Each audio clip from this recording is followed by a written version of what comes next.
Parents keep getting the message that by using timeout, they are hurting their children by isolating and abandoning them in their time of need.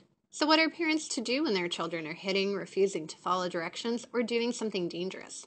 Before we go any further, what is timeout? We've got over 40 years of research to answer that question. But part of the problem is people call all sorts of different things timeout. What do we mean by timeout? We mean timeout from positive reinforcement. So here's what we know from the research and recommendations. Timeout can start with a warning, but only one. Too many warnings actually lead to more misbehavior. After one warning, if the misbehavior continues, caregivers should tell the child the reason for timeout. And as they state the reason, they take their child to timeout. Timeout from positive reinforcement means that timeout needs to be in a safe and boring place, like a chair in a quiet corner. But timeout is brief. 2 to 3 minutes is all that's needed to reduce misbehavior. And shorter timeouts are more effective than longer timeouts.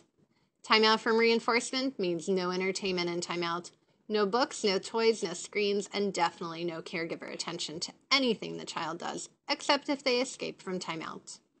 Caregivers end timeout after the set amount of time, plus their child being quiet at the end of timeout.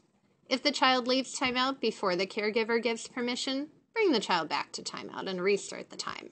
And finally, if timeout was for not following directions, the child has to comply at the end of timeout, or go back to timeout.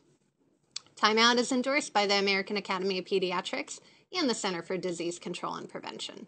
In the context of a strong caregiver-child relationship, timeout is a safe and effective way to set healthy limits, teach children to self-soothe, reduce problem behaviors, and help children develop greater self-control.